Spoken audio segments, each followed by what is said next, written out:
Hi dear students, hope you're doing well. Let's start today's session with something interesting. Hi dear students, hope you're doing well. Let's start today's session with something interesting. Today we will talk about sclerous tissue.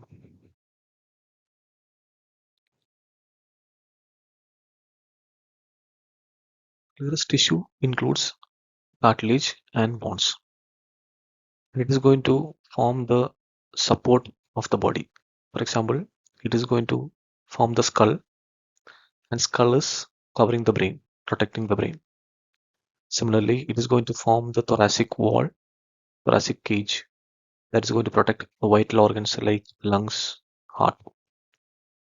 It also covers the abdominal cavity, pelvis, and so on and so forth. Skeletal muscles are attached to the bones. So since the skeletal muscles can contract, it allows the movement of the body. Most of the bones that you see here in adult life, they are formed within the intrauterine life before your birth. In that, most of the bones, especially the long bones, such as bones in the limbs, like for example humerus, radius, ulna, these bones are formed as a cartilaginous model initially in the intrauterine life. For example, a humerus cartilaginous model was formed initially and it was converted into a bone.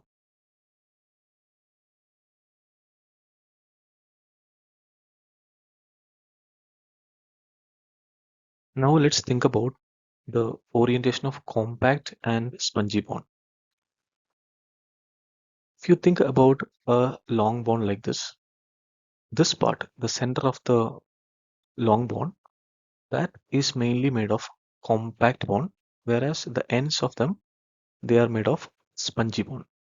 So what is the difference between a compact bone and a spongy bone? Let's see that. So in this diagram, this area is a compact bone, whereas this part, that is a spongy bone. So in a compact bone, the osteocytes are arranged in a meticulous fashion, and that fashion of arrangement of bone and the bone cells together is called as Haversian system. So in this, the cells are arranged cylindrically. In this is first layer, the second layer. In between that, you can see the bone, and this part of the bone that is called the lamella. Lamella. So the now you may think this is the cells, right? What are these cells? Are these cells osteoblast or osteocyte? Remember, I told you osteoblasts are actively producing the bone matrix. So this is the bone matrix here, which are produced by the osteoblast. So after they produce the matrix, this matrix get mineralized. Once this matrix is mineralized, these cells get trapped within a small space called lacuna. So then it is called as osteocytes. I hope you understood the difference between osteoblast and osteocyte. Osteoblasts are very actively producing matrix. Once they are getting trapped by the mineralization of the matrix, then it is called as osteocyte. So here the matrix which is mineralized, now it is called lamellae. Lamellae are arranged circular fashion, then it is called as concentric lamellae. At the center of a Haversian system, there you can see a small canal that's called Haversian canal. In the Haversian canal, usually blood vessels and nerves are present. Okay, so there is another concept that's called spongy bone. In the spongy bone here, the Haversian system, the typical Haversian system is absent.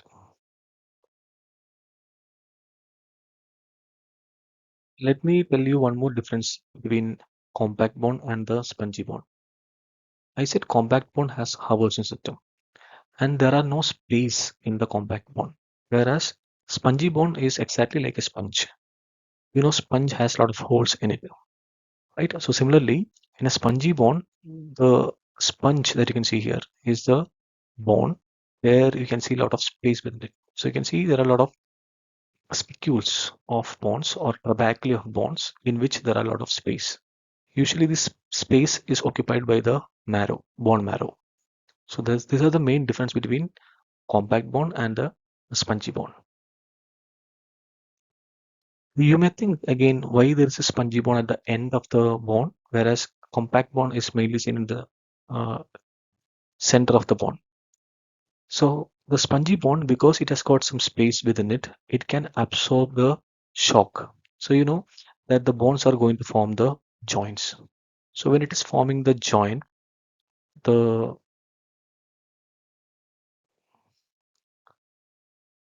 the shock can be absorbed by the spongy bond to some extent. That is the reason we have got a spongy bond at the end of the long bonds.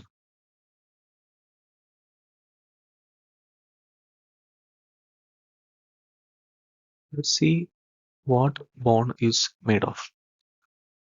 So it consists of cells and matrix. Cells can be of different types. We will discuss that in the next slide. Now let's see what is matrix. Matrix consists of ground substance and collagen fibers. In the bond, there are two types of matrix. One is organic matrix, other one is inorganic matrix. Organic matrix consists of type 1 collagen fibers, also proteoglycans. Whereas inorganic matrix, which is forming the major contribution, that is 65% compared to the organic matrix, which has mainly the mineral deposits like calcium carbonate, calcium fluoride, magnesium phosphate, etc. And this gives hardness to the bonds. Also, the calcium in the bond that can absorb the X-rays. So you can see the bonds in the X-ray as in this diagram. This is a diagram where you can see the bond. These small dots are the cells that you can see in the bond. These are called as osteocytes. We will see the cells in the next slides.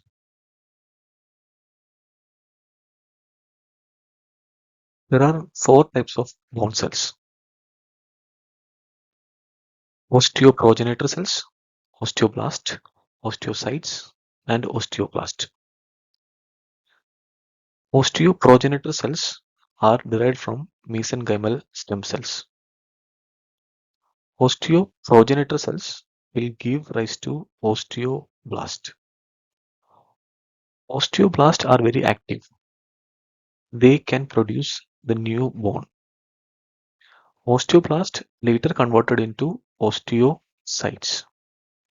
Osteocytes are the one which are maintaining the bone.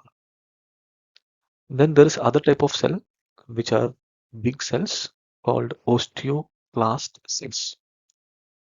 They are derived from macrophage cells. So developmentally it is a different cell. The function of this is to absorb or to eat the bone, resorption of bones. So all these cells are required for maintaining a bone. Ossification is a process of bone formation where the osteoblasts are actively involved in producing new bone. Uh, Let me tell you one thing about osteoclast cells. Some of you might be thinking, what is exactly osteoclast cells? Osteoclast cells are, as I mentioned, it removes the bone. So when you have to remove a bone, so this can happen to maintain the bone's shape. For example, a long bone, inside the long bone, there is a medullary cavity. There's a space inside the bone. So that space has to be maintained in that way so that there can be bone marrow within the um, medullary cavity. That's one thing. Secondly, it also helps in bone fracture repair, where unnecessary piece of bone, spicules of bones are being removed by osteoblast cells.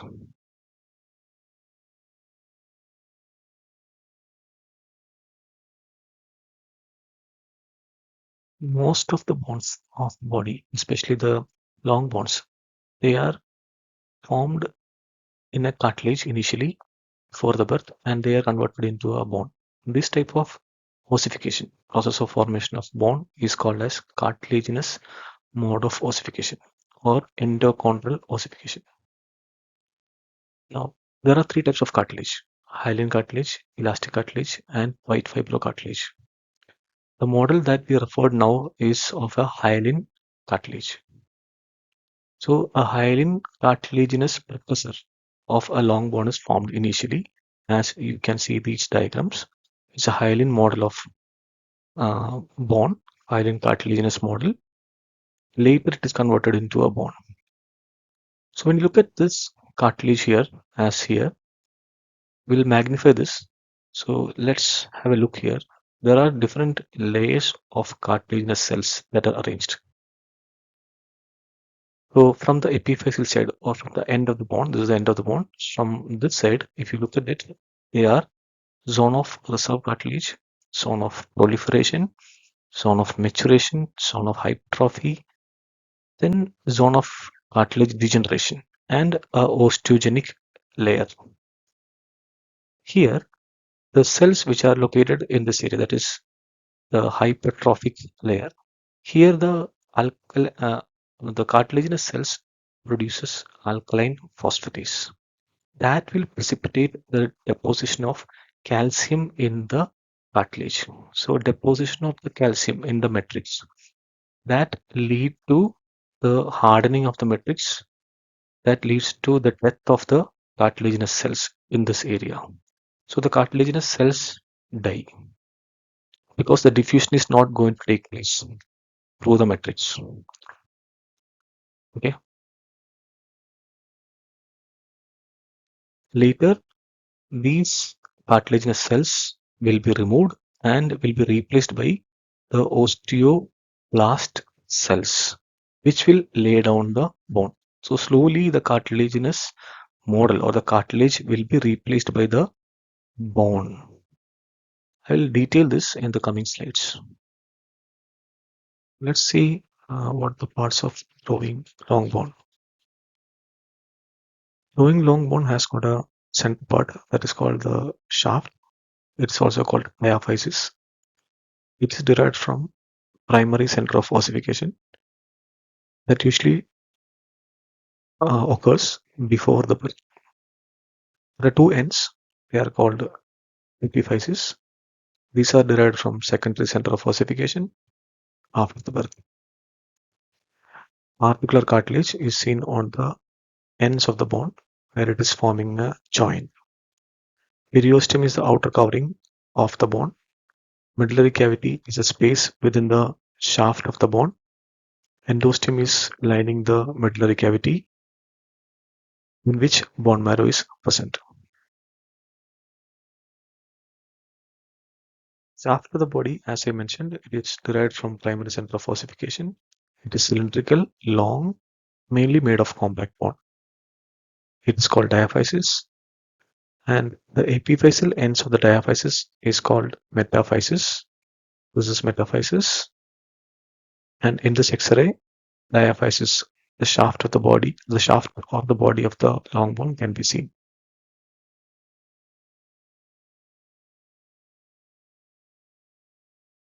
Expanded ends of the long bone are called epiphyses. These are covered by a thin layer of compact bone, but made of spongy bone, and they are covered by hyaline cartilage. In this X-ray, the hyaline cartilage, that is the articular cartilage, is not visible, but this place is the area where you can see the cartilage. Of course, it also consists of joint space. As I mentioned before, that the epiphysis is formed by secondary center of ossification. Now let's see what are the reasons behind the formation of secondary center of ossification. Secondary center of ossification is usually formed after the birth. So there are some reasons for formation of secondary center of ossification. Let's see the types of epiphysis. The first one, that is pressure epiphysis. We have atavistic epiphysis, you have got traction epiphysis. So first, let's see what is pressure epiphysis. Pressure epiphysis, the reason for formation for the pressure epiphysis is the pressure or the weight that is transmitted onto the part of the bone. For example, the head of the femur is formed by pressure that is applied to it. That means the secondary center that is formed that leads to the head of the formation, head of the femur formation is the pressure. So it is called pressure epiphysis. Another example is head of the radius. Second type of epiphysis is traction epiphysis. The traction epiphysis is formed because of a pull of a muscle which is attached to the part of the bone. For example, here in the femur, there is greater trochanter, lesser trochanter. So there are some muscles which are attached to this area and that was pulling this area that led to the formation of this elevation here. So this happens because of a muscle.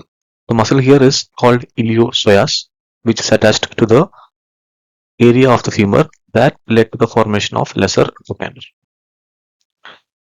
The last one, that is atavistic epiphysis.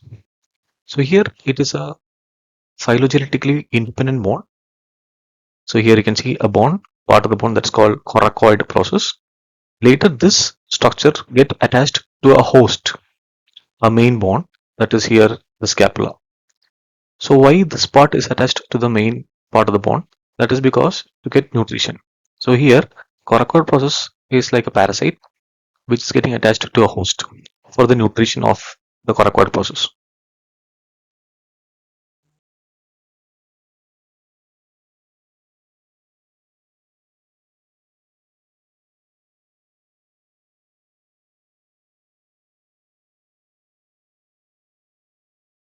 Next concept is articular cartilage. So articular cartilage is usually seen at the ends of the long bones where it forms a joint. It's usually a hyaline type of cartilage, and this helps in absorption of shock during the movement. So somewhere here there is articular cartilage which is not visible in the X-ray. Periosteum is the outer covering of the bone which is seen throughout the bone except this area where it is covered by articular cartilage. Periosteum composed of dense connective tissue. As I mentioned before, periosteum is this one, which is the outer part, which is a covering of the outer part of the bone, which has got a fibrous layer that is outside and an inner cellular layer, which is called osteogenic layer. Osteogenic layer will give rise to new osteoblast. Osteoblast will form the bones. The bone matrix will be formed by osteoblast. And those team can be seen on the inner surface of the medullary cavity that is actually lining the medullary cavity here. And it is also seen in the medullary space of spongy bone which are located at the end. Medullary cavity is a space that you can see here which is within the long bone.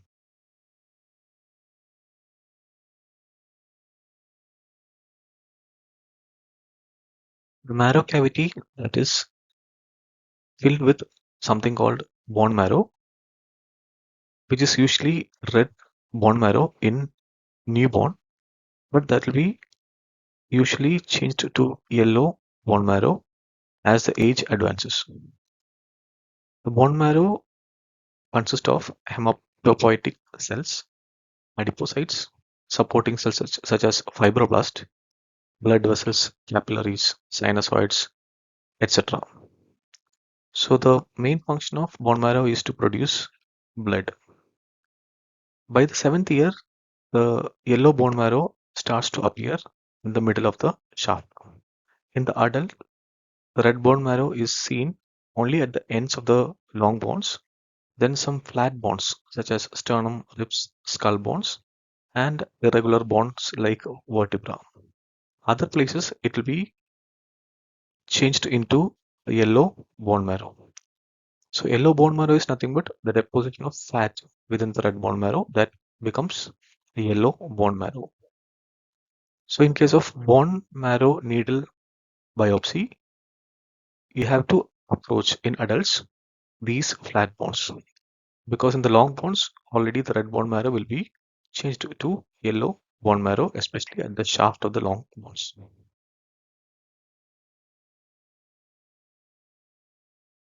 Now let's see what are the types of skeleton. So there are two types of skeleton: axial skeleton and appendicular skeleton. Axial skeleton are the bones which are seen close to the central axis of the body. For example, skull, vertebra, that includes sacrum as well, hyoid bone, which is at the root of the neck, sternum, that is also called breastbone, ribs, which are forming the uh, covering for the chest. On the other side, appendicular skeleton consists of bones which are forming the upper limb, including the shoulder girdle, which includes in front clavicle behind scapula. Also, the bones which are forming the lower limb, that includes the bones which are forming the pelvic girdle, which is the hip bone.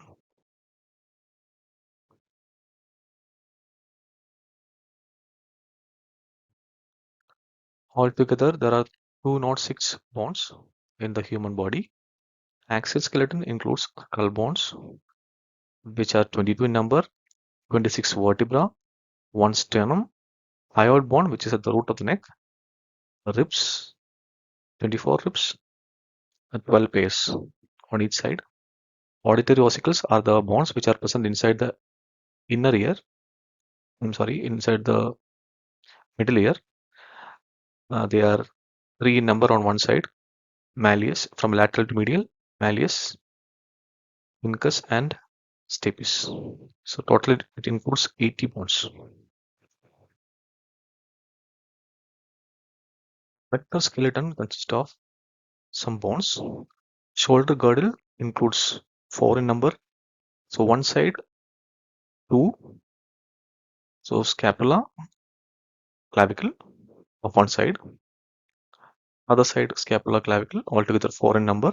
Pelvic girdle, the hip bone of two sides. That is pelvic girdle. Upper limb bones, 16 number. They include bones like humerus, radius, ulna, carpals, metacarpals, phalanges. Lower limb also has 60 bones. That includes from here femur, tibia, fibula, tarsals, metatarsals, and again the phalanges. Total 126. So appendicular skeleton 126, axial skeleton 100. Altogether it is 206 bones.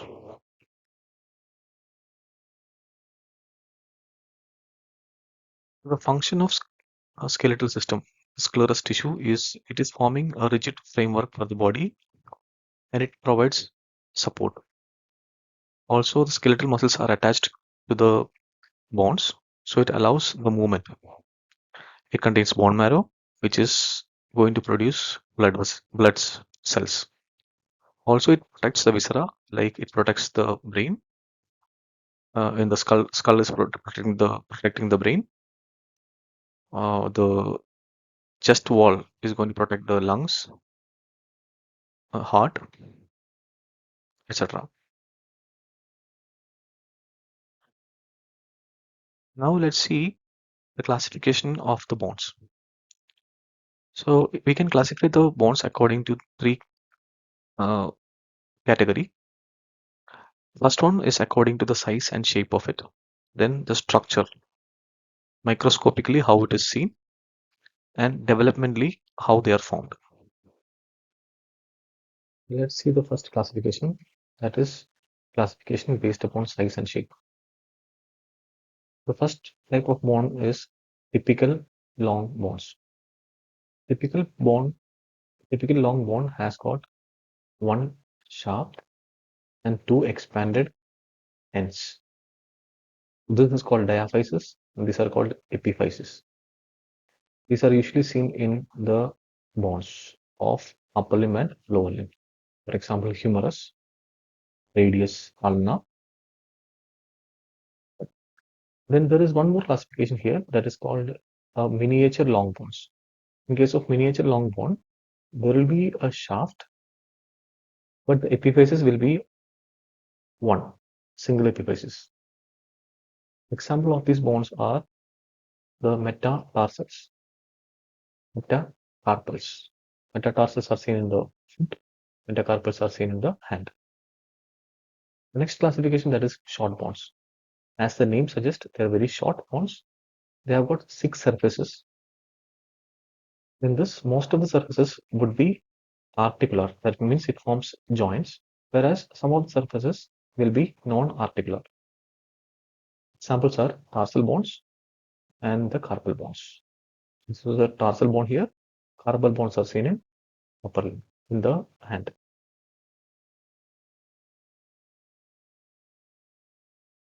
The next classification is a flat bone. In the flat bones, usually there are 2 bony plates, and in between that there is a spongy bone. The spongy bone, as you can see here, this is called a spongy bone. It's called diplo. These are the 2 flat bones here. These are seen in the bones of skull, that is wall to the skull, then ribs, sternum, etc. The main function of flat bones are giving protection to the organs. Like the skull is supporting or protecting the brain. Whereas the long bones, which we discussed before, they are giving the support and the movement, and it allows the movement. There is another type of bone that is called irregular bone. In irregular bone, the function is mixed. That means it allows movement, also the protection. For example, here this irregular bones are, as the name suggests, it is irregular in shape. For example, vertebra. The vertebra gives support, allows movement of the vertebra, the whole vertebral column. It affects the spinal cord, which is lying in the vertebral canal. The examples are, as I mentioned, vertebra, hip bone, bones of the base of the skull are also irregular bones.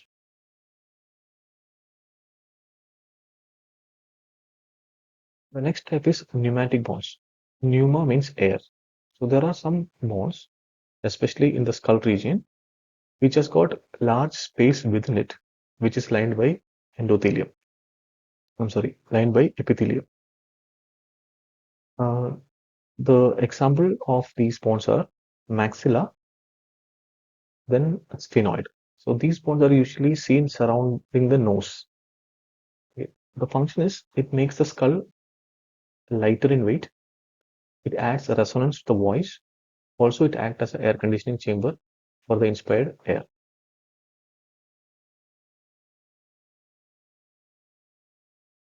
The next type of bone is sesamoid bone. Sesame means seed.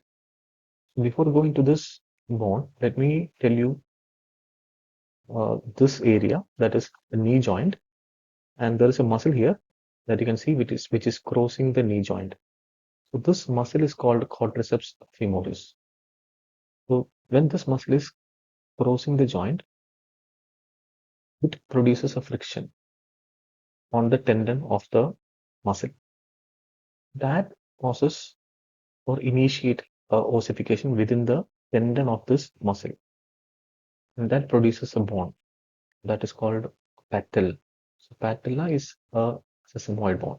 So sesamoid bones are the bones which are developed within the tendon of the muscle. Patella is considered as the largest sesamoid bone in the body, the human body. What are the peculiarities of the patella? They ossify after the birth. Not patella or sesamoid bone altogether. They ossify after the birth. They are devoid of periosteum. Periosteum is outer covering that is not there in the sesamoid bones. Also, it does not have Hauersian system. So these are the peculiarities of the sesamoid bones, and this is the patella, anterior surface and the posterior surface. Next type of bond is accessory bonds, or it is also called supernumerary bonds. As the name suggests, they are not always present. They appear as an extra center of ossification in a bond. For example, here, this is a skull posterior view where you can see occipital bond, parietal bond. And in between that, there is a bond. This bond is an accessory bond, which is usually called a sutural bond here or Wormian bond. In the X-ray film, they may be mistaken for a picture. So you should be careful.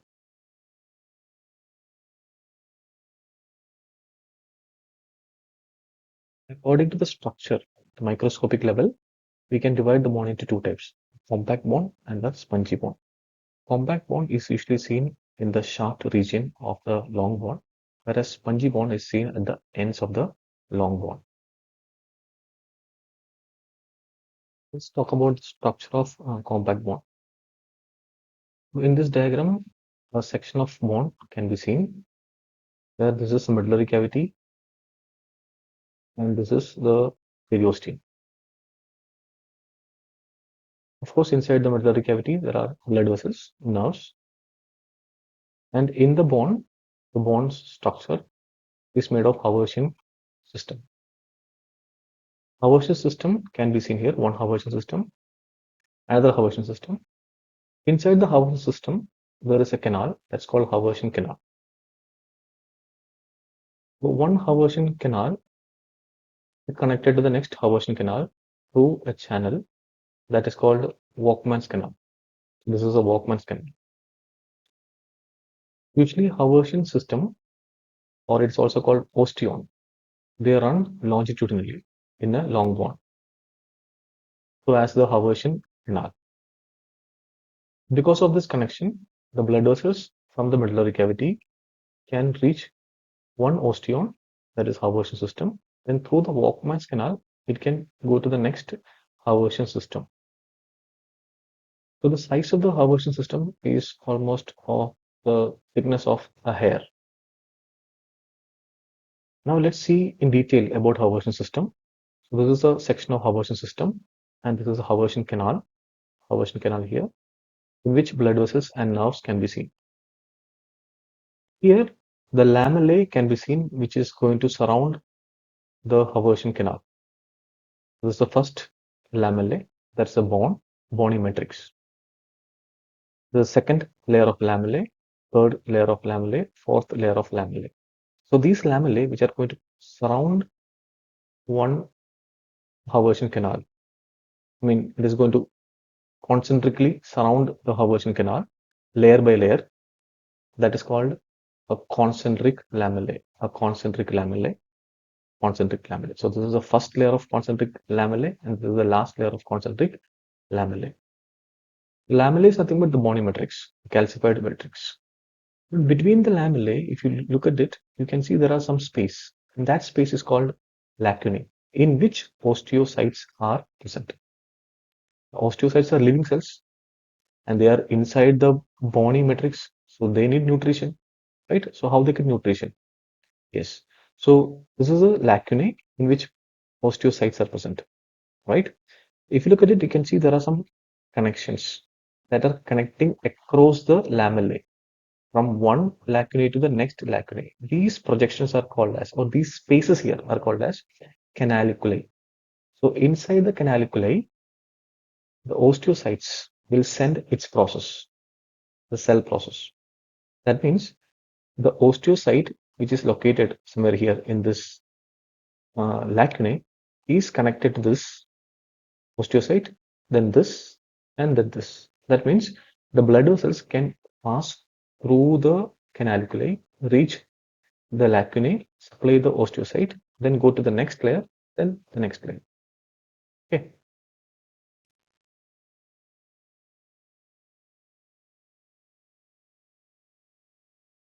This diagram will help you to understand what is the difference between a compact bond and a spongy bond.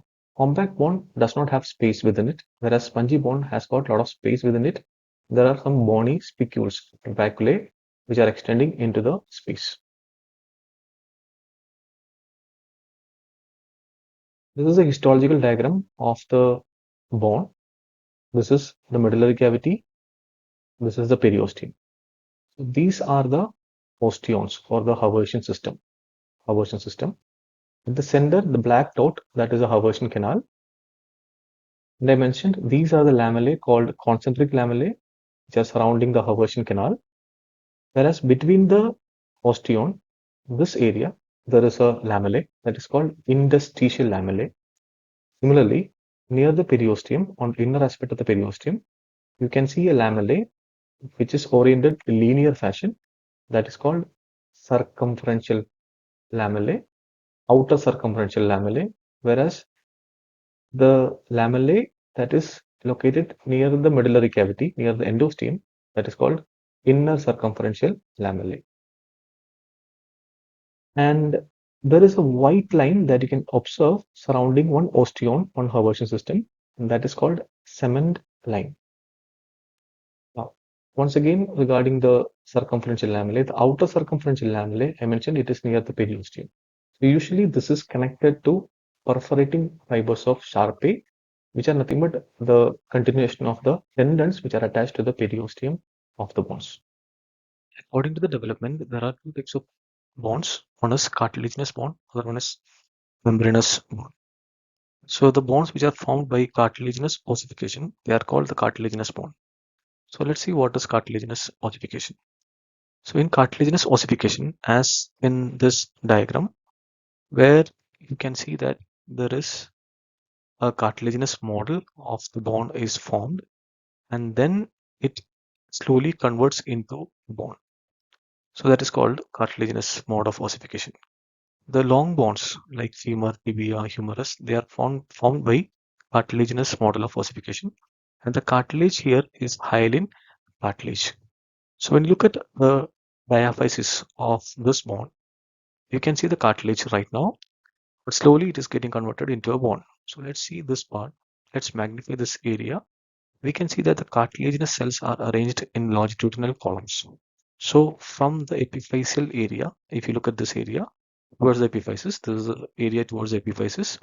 So let's see the layers one by one. The first one is zone of reserve cartilage, zone of proliferation, maturation, hypertrophy. These hypertrophic cartilaginous cells, remember they are cartilaginous cells. These cartilaginous cells are going to proliferate and they are going to produce something called alkaline phosphatase. Now, alkaline phosphatase is going to attract or precipitate calcium in the matrix. You know, the cartilaginous matrix allows the diffusion of nutrients so that the cartilage cells are living or they're getting the nutrition. But once it starts getting calcified, what happens is that the matrix becomes hard, so there is no diffusion.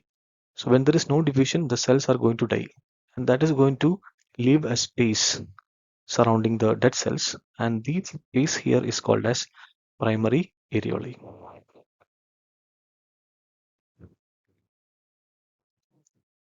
At the same time, there is change that is happening at the perichondrium. So this is a cartilaginous model where now the perichondrium is vascularized and the inner layer is going to get converted into osteoblast.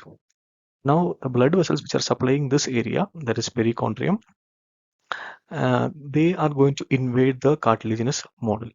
So this invasion, that this is called the periosteal bud. Now as the periosteal bud enters the cartilaginous model at the center of it, it carries osteoclasts along with it. And they are going to enter into the newly formed bone, that is a calcified matrix here. And this area is now called as a primary center of ossification. That means the osteoblasts are going to reach this area and they are going to start the ossification from this area towards both the end. Now this is a model where you can see the cartilaginous cells are are arranged in this square box, where you can see once the uh, cartilaginous cells hypertrophies and produces or precipitate the calcium. I'm sorry, it precipitate the calcium in the matrix. The cells are going to die, and that leads to space that is surrounding the dead cells here. This is called the primary areolae, as I mentioned before. This primary areolae are going to get converted into secondary areolae. We will see how it is going to converted into secondary areolae. Conversion means the primary areolae are going to get fused, and that is called as secondary areolae. So right now you can see this is the area where the secondary areolae are almost formed here, and the periosteal bud is reaching along with osteoblast into the secondary areolae. Osteoclast of the periosteal bud that reaches the center of the bone where already there is primary areolae. This primary areolae will be fused, form secondary areolae. Now the secondary areolae is going to get filled with bone marrow and osteoblast. Now the osteoblasts are going to line the primary areolae like this. The same thing can be seen here in this diagram, where you can see that this is the lacuna, or this is the space here. This is called secondary areolae. Secondary areolae is here like this, and you can see a piece of calcified matrix here in between. So on the surrounding of the calcified matrix, the bone cells are laid, first layer, osteoblast, and it produces the matrix of the bone. So initially when the matrix is formed here, it is non-calcified. It is called osteoid. Osteoid. So here you can see the osteoid here, which is not mineralized. So here you may imagine one more layer here of osteoid. Now this layer and this layer. In between that you have the osteoblast. Now what happens is that the osteoid, that is a newly formed matrix, is going to get calcified. So when it is getting calcified, we have the osteoblast between this layer and this layer. So here this osteoblast will be called as osteocyte. After the calcification, after the mineralization, then you call it as the osteocyte. So osteoblasts are trapped between the matrix here and the matrix here. So that is called as the osteocyte. So in this layer, you can see the osteocyte which are trapped, right, between the two lamellae, mineralized matrix. Now you can see the next layer of osteoblast. Now again, it will lay one more matrix here. Now initially it is osteoid. So you can see now one more lamella here and another lamella here. So between these two layers, now osteoblast will be trapped, and then it's called osteocyte. Then the next layer of the osteoblast forms, and this is how the bond is formed. So slowly the uh, primary center of ossification spreads from center to the sides, and the secondary center usually appears. Secondary center of ossification usually appears at the end of the cartilaginous model.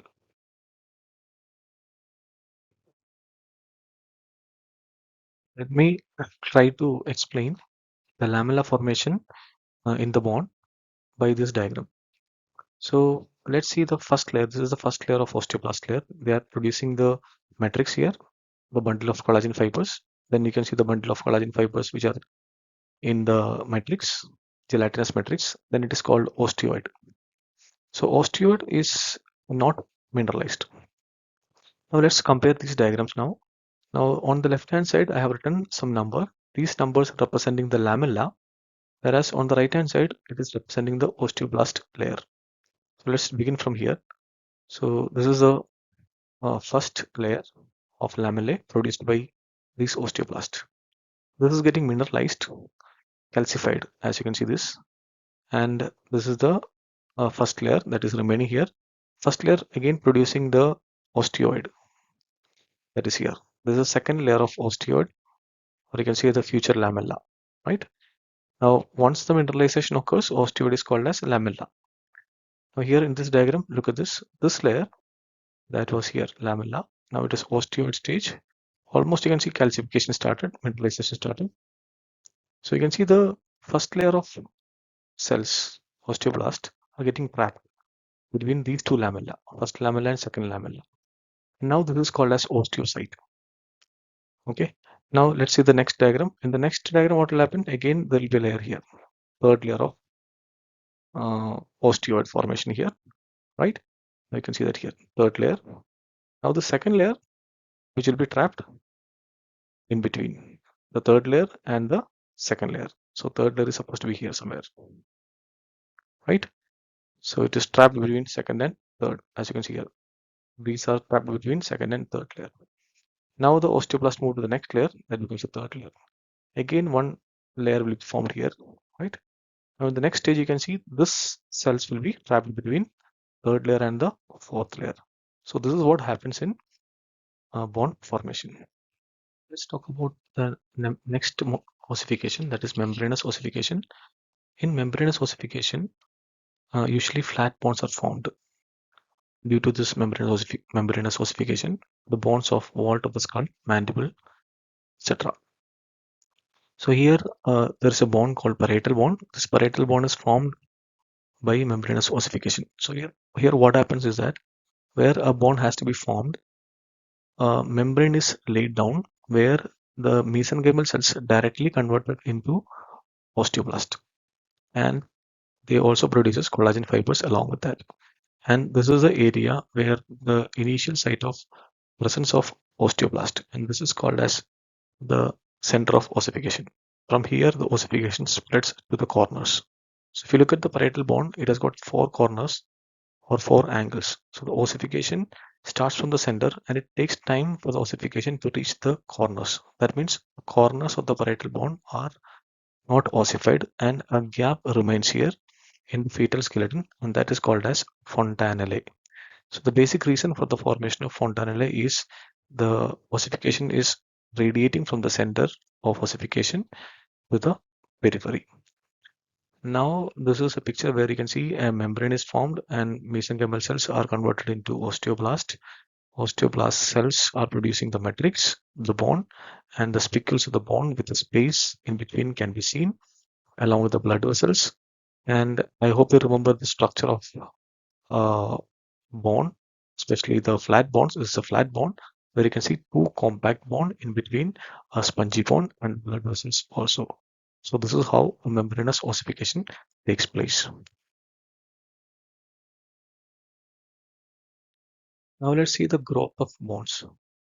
So the ossification starts at the diaphysis, that is called the primary center of ossification, whereas at the ends it is called secondary center of ossification.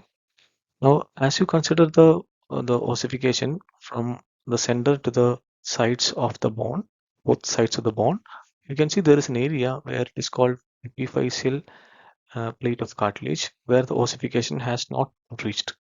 Or you can say another way, the epiphyseal plate of cartilage is a source where you can see at one end of the epiphyseal cartilage, that is the epiphyseal end, you can see new cartilaginous cells will be formed, whereas at the diaphyseal end, the cartilages will be died and the bonds will be forming continuously on this side. So this is responsible for heightening of the bond. So this will continue to some age. At one age, you will see that the epiphyseal plate will be completely converted into a bone. So that is where the epiphysis and the diaphysis will fuse with each other. So if you consider a long bone, there are 2 epiphyseal cartilage. So by rule, the secondary sender that is appeared first will be fusing with the diaphysis at the end. I repeat, the secondary sender that appeared first will be fusing with the diaphysis at the end. So let's consider this scenario here in this bond. So this is the secondary sender, this is the secondary sender. So when I say this fusion, I mean that the complete conversion of epiphyseal cartilage into a bond. So on both end you can see epiphyseal cartilage. Now let's see, this is the uh, secondary center that appeared first, and this is the secondary center that appeared secondly. Okay, by rule, the secondary center that is appeared first has to fuse with the diaphysis at the end. So in this case, this epiphyseal cartilage is going to fuse with the diaphysis, or complete conversion of epiphyseal cartilage into the bone happens last. Whereas this end of epiphyseal cartilage will be completely converted into a bone at first. It means when the epiphyseal cartilage is converted into a bone, that means there is no growth that is going to happen here. So if it is happening first here, that means there is no growth that is not going to happen in this area. That means there is no increase in length in this area. Whereas here, still the epiphyseal cartilage is intact and it is going to fuse at the end. Fuse at the end means completely converted into a bone at the end. This remains the end of the bone, and that is called the growing end of the long bone.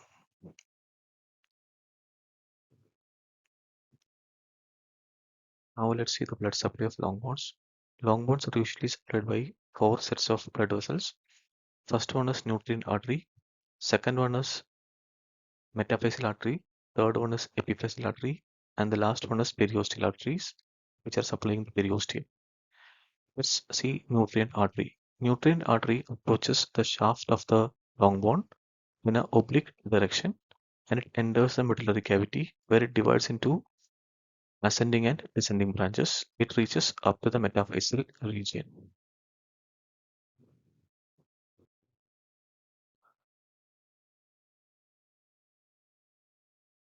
The nutrient foramen direction is always opposite to that of the growing end of the growing bone.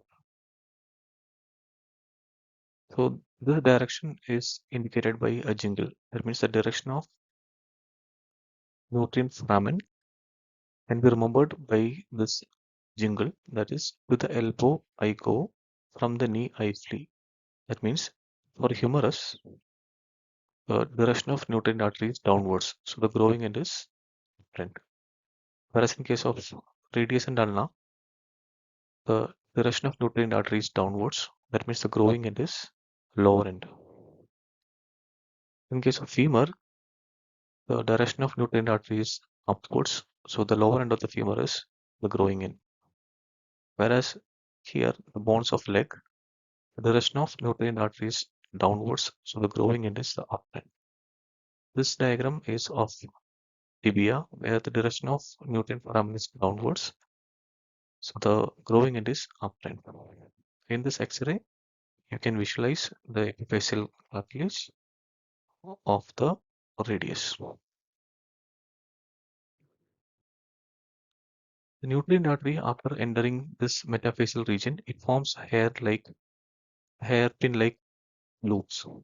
So because of this, it is causing a sluggish blood flow in this region.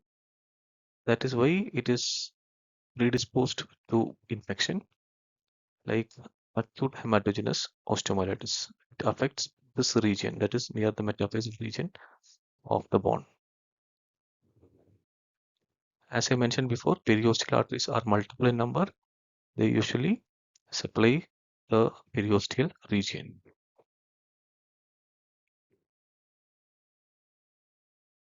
Basal arteries are the other arteries which are basically supplying the epiphysis.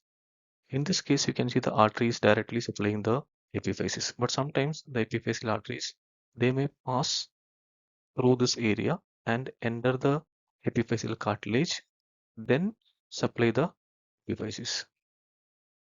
So in this case, what happens is that the artery, if it is getting obstructed somewhere here in this area, that is epiphyseal artery that is piercing the epiphyseal cartilage, if it is obstructed somewhere here in this area, it cannot supply the epiphysis. So this thing is happening in a vascular necrosis of head of femur. The epiphyseal artery for the head of the femur, it passes through the epiphyseal cartilage and supplies the head of the femur. So any injury to this artery, it can lead to a vascular necrosis of head of femur. The last group of arteries are called as metaphyseal arteries. Metaphyseal arteries, they directly supply the metaphysis and they may reinforce the metaphyseal branches of primary nutrient artery. Thank you.